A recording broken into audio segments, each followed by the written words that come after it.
Well, hello and what's happening, everybody? Welcome to the Logan Pettis Show. It's called the Logan Pettis Show. I'm Logan Pettis. This is my show, and I have my Hulkamania shirt on today. We're going to touch on that. I know Hulk Hogan's been mentioned a lot on our show. I feel like he owes us some sort of advertising money or something like that. But no, shoot. As of recording, Father's Day is Sunday. I do have a Father's Day album coming out. I say album because it's just a bunch of songs that I put together. My dad is always asking me for a new CD to come out or something for him to listen to for Father's Day, so I compiled a bunch of dad music, and anyway, that will be dropping on my YouTube channel right here, and it should be out, I believe, the day before Father's Day. I'm in a different location, by the way, in case you notice.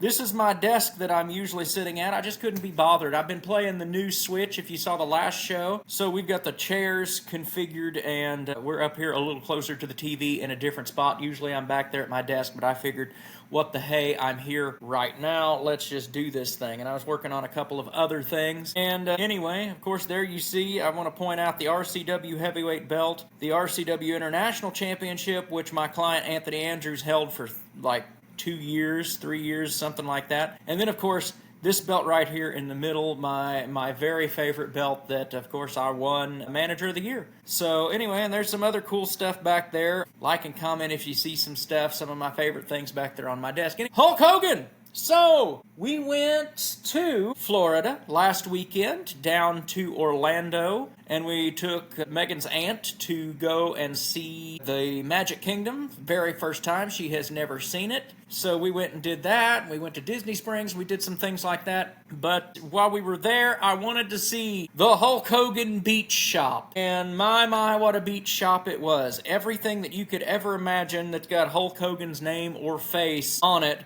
plus some Donald Trump MAGA merchandise. I'm not going to get political on this show, but I mean, if you want it, it's there. They got Trumpomania shirts that are in the Hulkamania font. If you're into that sort of thing, go on down there to Hulk Hogan's Beach Shop. I do want to talk about this. I want to talk about a little bit about maybe it's just the toxicity of the wrestling fan base on Hulk Hogan that don't want to give this guy a fair shake. And don't get me wrong, this show is the most unresearched show in the world. I can't be bothered to actually sit and do a whole lot of research. Every now and then I do something, like when Carolina Teague came on, I'm like, she's the tops, man. Like, she's awesome. I should probably do some research and hopefully not piss her off, so maybe she'll come back on the show. But, so I've done a little research, but somebody might want to refresh my memory, I don't know, get in the comments section or something and say, no, you've got this wrong. But from what I gather, he drops a racial slur. He uses the N-word on the video that was illegally taken when he slept with Bubba the Love Sponge's wife in some sort of weird arranged thing. Like, I don't want to make Hulk Hogan out to be the nicest man in the world at all. He's a liar. We all know that. He's made up all kinds of egregious claims, and, we're not getting into that. But, okay, in the wrestling business, there are all sorts of surly, just characters, for lack of better term, that I won't get into. People tell me this all the time, and I had this conversation actually with a wrestling veteran not too long ago, but there are people that have come and said, well, Logan doesn't respect the wrestling business, and I think that's a load of crap. It's not that I don't respect the wrestling business. I don't necessarily, okay, I did respect the wrestling business until I got into it, let's put it that way. And there's a lot of less than respectable things and people that have gone on, are going on, are still around. Is it getting better? Sure. Some for the better, maybe some for the worse. It all depends on how you look at that. So, that said, the toxicity of the wrestling deal. So, we get this Uber driver, and he is a African-American gentleman, and we're going down, the first thing he says, he goes, oh, y'all going to Hulk Hogan's Beach Shop? And sorry for my accent, I'm just generalizing. People will find out that this is a thing that I do. If I'm trying to remember exactly what somebody said, I will do a close approximation, an impression, if you will, baby, that person. So, anyway, that's what he said, y'all going to Hogan's Beach Shop? He goes, I know them. What? And he goes, yeah, I know Nick Hogan. Oh, really? And so he starts showing me pictures of Nick Hogan, and, he's talking about their restaurant, Hogan's Hideaway in Clearwater, Florida, and he says, oh, you should probably go down there. And I'm like, all right, yeah, that sounds like a fun time. Maybe one of these days I'll go down there and sing karaoke with the Hulkster brother. But having said that, we get to talking about different things, and I asked him, I said, are you aware of what happened? He goes, oh, the things that Hulk Hogan said, whatever. He goes, man, he's an old school cat. He dropped the M-bomb, and then it was in reference, he was mad, and it was in reference to somebody dating his daughter or something to that effect. It's like, yeah. And anyway, he goes, man, I don't slide him for that. He goes, we've all said some racist stuff in our day and whatever. And the interesting takeaway from it is just because you say, I don't even know if it's just because you say racist things, does that make you a racist? It was, because you said this one time, which Hogan came out and he's like, oh man, I used to throw it around all the time, but okay, never mind that. And he goes, that doesn't make you a bad person. I thought, really? Okay, yeah. He goes, I think he gets too much heat. And that got me thinking about, does he get more than his fair share of heat for this use of the N-word? There's nothing that just strikes me as Hogan is racist. And then, he's worked with people his entire career. If he was racist, true racist, it would drive him nuts and he wouldn't be able to do it. In my opinion, that's just me. So anyway, we get to Hogan's Beach Shop, and it occurs to me, okay, like everybody, and not the employees, but everybody but me and my group that are coming into this beach shop here in Orlando, they are also, it's not fair for me to say that they're African American. I don't know where they were from, but they were all black people. And they were all excited to be there. They loved Hulk Hogan, and they loved the merch, and they were digging the Donald Trump stuff. And anyway, so he's supposed to be this really just god-awful, terrible, horrible, racist person. But, the very people he's supposed to be racist against seem to be his biggest supporters. So that's interesting. I don't know if that's just, and it's the wrestling people that aren't giving him the shake and want to boo him out of the building and say just awful, terrible, horrible things about him. And, I mean, that's to be understood. He's done bad business. He's lied about a bunch of stuff. He's just not a nice person. I just don't know if he's getting a fair shake on this race thing. And somebody will get on here, I'm sure, and claim that I have some sort of white privilege, and that's why I say that. But it's my opinion on this deal. But that's enough of Hulk Hogan. I just thought that was an interesting thing and just thought I'd put that out there. If you guys want to discuss, put it in the comments, like, subscribe, whatever. But no, today what I actually wanted to talk about a little bit was anxieties and music stuff. We just lost two legends of music. We lost it was June the 9th, we lost Sly Stone. Sly and the Family Stone. Sylvester Stewart was born in Denton, Texas, March 15th, 1943, before his family moved to Vallejo, California, in the North Bay of the San Francisco Bay. And then, he went on to form Sly and the Family Stone. Says he was identified as a musical prodigy. By the time he was 7, he'd become proficient on keyboards. By the age of 11, he'd mastered guitars, bass, and drums. In high school, he joined a number of bands, from doo-wop to who knows what. And he was one of the first influential soul artists to come along. They had a band, Sly and the Family Stone. It was really cool because that was the first time, I believe, you had white people and black people playing together in a band. And, they had songs, I like this, that they could have songs that were political and had a political message without being like some sort of war anthem or something. You know what I mean? They weren't like angry songs necessarily. I sat and listened to Everyday People again, and it's just, different strokes for different folks, everyday people. It's a beautiful song when you think about it. Anyway, but he unfortunately got hooked into drugs, and I don't think he was ever able to really shake that. And anyway, it's unfortunate, his passing. He said he died of chronic obstructive pulmonary disease and, quote, other underlying health issues. So, anyway, Sly Stone. And then, of course, yesterday, the announcement of Brian Wilson. Now, Brian Wilson, this guy wrote, like, the soundtrack to my life. My dad was it's interesting, I was having this conversation with somebody about musical influences and things, and I never really dug the Beach Boys, but I grew up, it was always on, and the round, round, get around, I get around, we get around, wouldn't it be nice, all those songs. Anyway, yeah, so Brian Wilson of the Beach Boys, influential in forming what was the Beach Boys sound. Actually, I liked this. Some news reporter was on TV, and she was talking about it. It's just tragic that Brian Wilson, one of my favorite songs was Kokomo. And it's like, Brian Wilson didn't write Kokomo. And then you want to be like, and I bet John Stamos was your favorite Beach Boy too.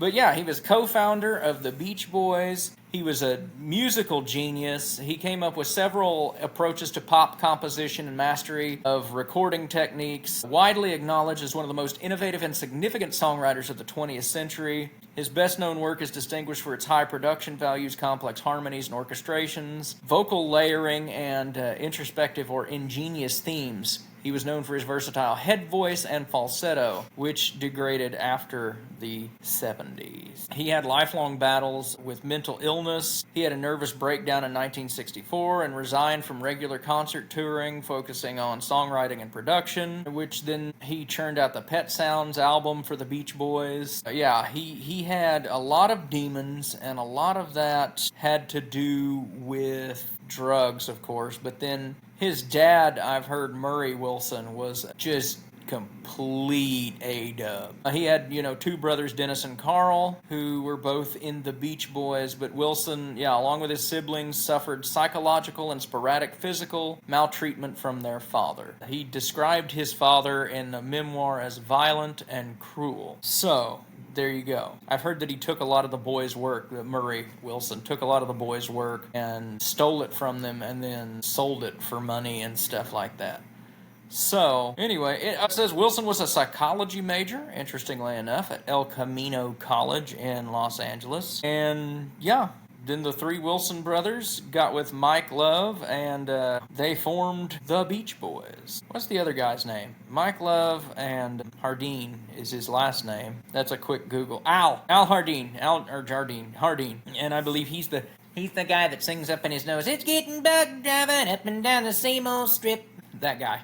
Anyway, so formed the Beach Boys, and the rest is history. Brian Wilson passed away at the age of 82 years old. Influential in the music of Elton John. Bruce Springsteen has come out and talked about how, Paul McCartney came out and said that basically they were the American Beatles, and the song God Only Knows is one of the greatest songs ever written, and to come from Paul McCartney, that's a big deal. So, anyway, music, and that brings me into my next topic. I watched the film Better Man, and for anybody that hasn't seen the film Better Man, I suggest you go out and watch it. It's a I don't want to say that it's profound, and I don't want to just make this a Logan typical, review of a film where I go, it was good. I saw the trailer for this movie, Better Man, where they have this, and I know the name Robbie Williams. I've talked about Robbie Williams a lot on this show. I'd love for Robbie Williams to come onto my show. Robbie, if you're out there watching, or your people are watching, please just give me 20, 30 minutes just to sit down and have a chat. But the film Better Man is the telling of Robbie Williams. And I knew Robbie Williams I can say Robbie Williams 500 more times, but he put out a song called Millennium back in 1999. We got stars direct in our face, and we're praying it's not too late. Millennium. And what caught my attention was it samples that from Nancy Sinatra's You Only Live Twice, which was the James Bond movie. And I was a James Bond guy, especially back in 1999. That was during the time period that I talked like this all the time. I had this accent that I based off of a 5-second clip that I had of Pierce Brosnan going, James Bond. And so I was big into that, and I was big into the Spice Girls. Anything British, I just absolutely loved. And, I grew up as a kid. I mentioned the Beatles earlier. I'd listen to the Beatles. And Elton John, I was big into Elton John. So all things British, but I thought it was cool that he sampled that, and then you watch the music video, and the music video is chock full of James Bond references, man. So, excuse me, I loved it. I loved everything about it. I thought it was cool. And then his next video was called Rock DJ, and he strips off his skin, and American audiences just didn't get it. They didn't understand what's going on. His thing is he's very unapologetically cheeky and very, very British. And for anybody that's never been around somebody that is very British, it's hard to explain, but they come off sometimes as rude and arrogant and whatever, and they're just kind of like, their humor is different than ours. Their culture is slightly different from ours. But anyway, this guy, Robbie, I saw this commercial for this movie. And he says, I've always seen myself as being a little less evolved than everybody else. And it's like, okay, so he is portrayed by a CGI monkey in this film. And it's like, okay, this is kind of different, kind of new. I can buy into this. So, okay, this comes out and I'm like, that's interesting. And I liked the two songs that were aforementioned here. I like both Millennium, and Rock DJ kind of has this rapping kind of thing. Me with the floor show, kicking in the torso. Boys getting high and the girls even more so. Before it goes into this kind of weird pseudo-disco thing. And yeah, it's a really cool pop song. So I was like, well, I need to know more about this Robbie Williams. And so I start looking into Robbie Williams. And the more I watched, the more interesting it became. And the more, I've always said, you become attracted to, people based on sometimes how you can relate to them. Yeah, he's sitting there, and I like that he just kind of says whatever's on his mind. If it's on his mind, it's out of his mouth. I mean, it just, boom, there it is. And I tend to be like that, and I tend to be a little sporadic. And, it's a career based on audacity alone, and I've had some audacious moments, and this guy certainly has had some audacious moments. Background on Robbie, he, at 15, got put into, well, let's start even there. I don't want to spoil the whole movie. It's a biopic film. Spoiler alert, Robbie's on tour right now. The Britpop tour. Great tour. Go see it. For all of my friends that have, you're all so lucky, and I hate you for being able to live in a country where you could go just openly see Robbie Williams, who I believe is one of the greatest entertainers of our time. Our time, our generation. He's a fantastic entertainer if you've ever seen him. He's kind of cheeky and whatever. He's one of those people that looks at something, and you're like, don't touch it, don't touch it, don't touch it. And not only is he going to touch it, he's going to lick it. So, and I love that about him. And then I love how open he is about things in his life. And he's a real down-to-earth guy, and then he flips that switch, man, and he's got the persona, and he's on stage, and he's the man. I love that. I do that in my own life sometimes. Not even sometimes, a lot of the times. I will tell y'all, did y'all know that I suffer from like a weird stage fright and anxiety? I bet you didn't know that. I might have talked about it on the show or something, but yeah. And then I hate it when people go, oh, we can't tell. I'm like, well, yeah, I do a damn good job of hiding it. It's on purpose. Anyway, so this film, yeah, it starts off and it tells his story about how his dad was enamored by the entertainers of the day, by Sinatra and all that. And then it goes into, Robbie has the same issue that I have. They call it imposter syndrome. And I looked up the definition of imposter syndrome the other day, and I put it on my Facebook along with the definition of what stage fright is. And I want to read you that. If I can find it.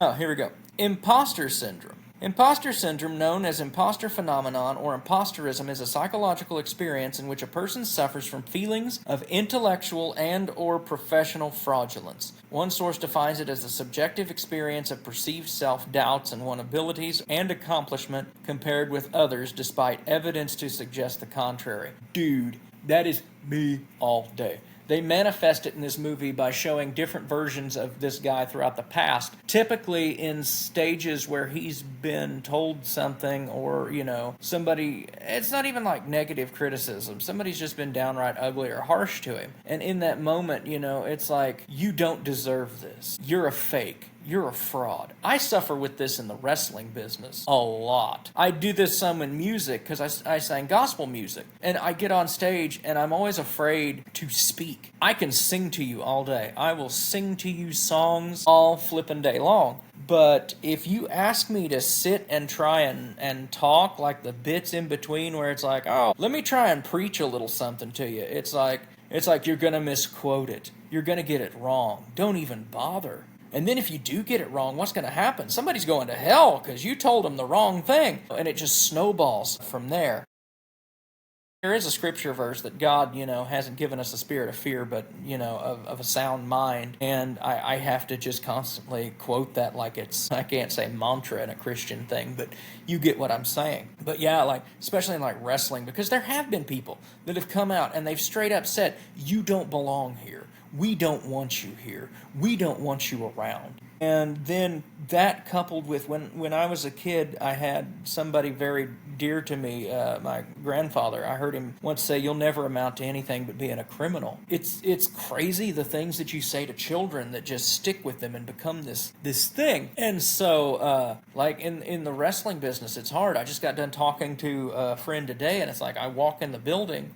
There was a whole thing that happened a couple of years ago, but I walk in the building and I'm looking around and I'm like, these people don't want me here.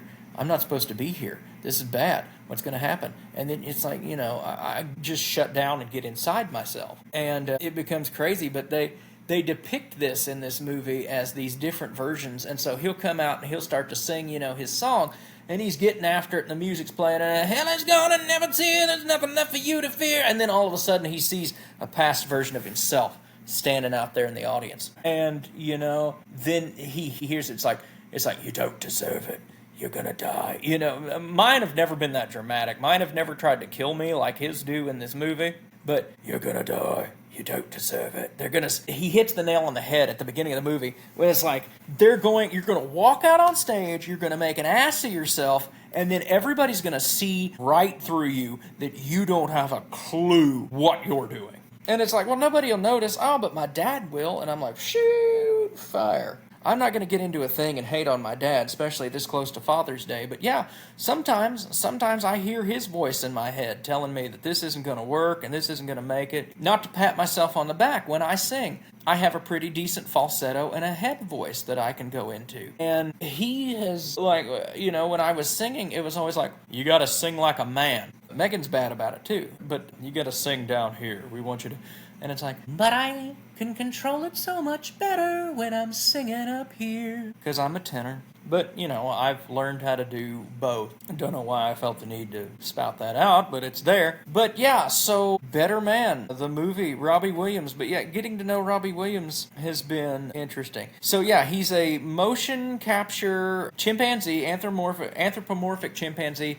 And it's really kind of crazy because nobody else notices he's a chimpanzee. I don't think you're supposed to really pay that much attention to he's a chimpanzee, except you are. And it says here that this was due to Williams' perception of seeing himself as a performing monkey. And Gracie's vision of the film, he makes it a satirical musical, and that no other character comments on his appearance. So, Better Man, yeah, it shows this 8-year-old boy, Robert Williams, shamed on the playground. He comes home.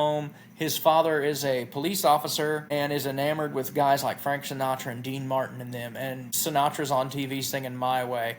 And there's Robbie, and he's trying to keep pace with his dad. And his dad's doing the thing where he's singing into the remote, and then he tosses it up in the air and catches it, and they spin around.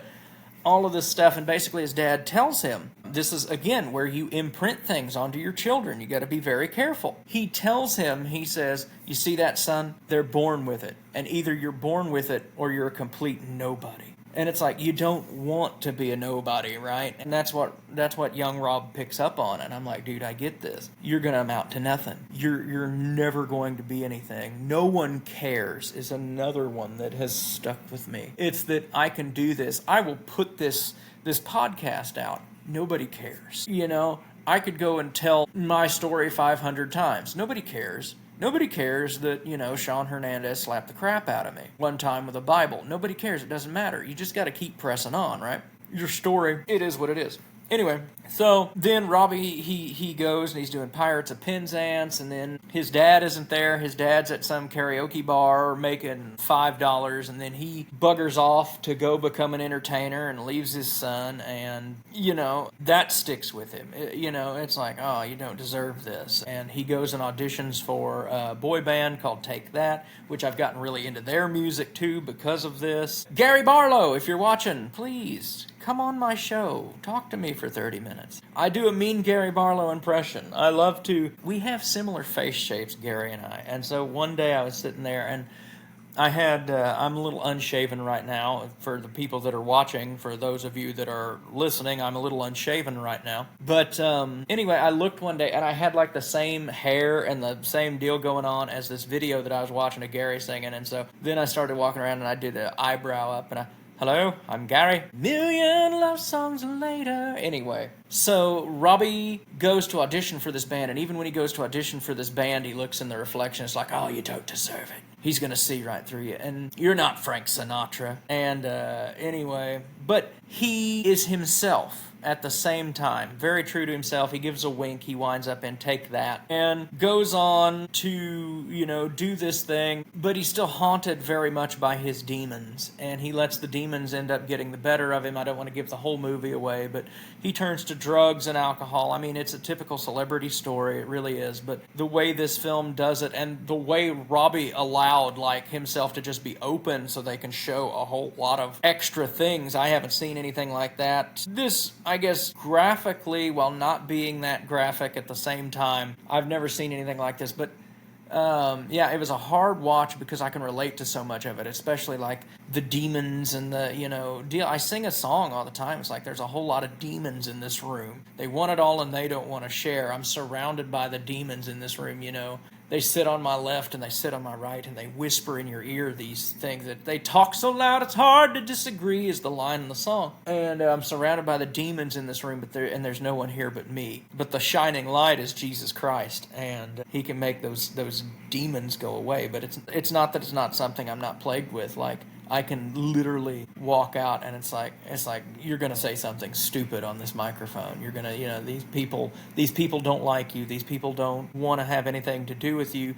You've got, in the wrestling business, they call it go home heat, where you'll get heat, but that's because they want you to frickin' go away. And sometimes I feel like that's what I have. And I'm not allowed to be a real villain anymore. I had that taken from me. So I'm the general manager of the show, and so anytime I'm given a mic, it's like, well, you've got to do this thing. Now, as the general manager, I'm in a different role because people want to accuse me of doing dastardly things for my clients, but the fact of the matter is I did whatever it took to get my client to win. That's my job. If you want to say that I was a bad guy and did dastardly things, that's on you. But when RCW as a whole became my client, you've heard me say this several times, RCW, then I will do whatever it takes to uphold what RCW has going on. We do not violate the rules. And anyway, so yeah, the film Better Man, it goes into a relationship and stuff, but I won't talk about that one. I want everybody to go out and see this film. It's a very, very good film for a biopic. And that's something else I want to talk about, music related, like entertainment related. It's fascinating to me. We can all discuss this. It's fascinating to me that you have this guy out there, this Robbie Williams, and it's like I have to Google this man to find out who he is. And then I start listening to his music, and I love his music, and I think it's great, and I think he's funny. I get the joke. Robbie is fantastic. He's a wonderful storyteller. But he goes and he packs out these football stadiums in England and Scotland and basically anywhere European or, Middle Eastern-ish. He's maybe, I don't know exactly how far his reach is, but he goes to all of these different countries and everything, and he's packing out, like I'm talking like tens of thousands of people in these stadiums where he's singing. And then over here in America, he owns a house in LA. He can walk down the street. We don't know who he is at all. And then it's like, that boggles the mind that somebody can be literally the biggest rock star on the planet, and same thing goes for them over there. I'm sure, I don't know who you could dig up that's big over here in America, and it's like, I mean, maybe your average country singer or something like George Strait. Let's pick George Strait. George Strait is one of the single biggest country singers in America, but I would hazard to guess, I could be wrong in this, that he could go over to England or to Europe and people would struggle to know who George Strait is. That's very interesting to me, especially as connected as the world is now. So I find that very interesting that we don't know who Robbie Williams is, but I'm going to try and fix that. Actually, I've started coming out to the ring at RCW. The last show that I came out to Let Me Entertain You by Robbie Williams. I may change it up and make Rocket my song, because that song kind of hits a little harder and gets a little more with it. I chose Let Me Entertain You. I like the lyrics, I'm a burning effigy of everything I used to be. You're my rock of empathy, my dear. Now, come on, let me entertain you.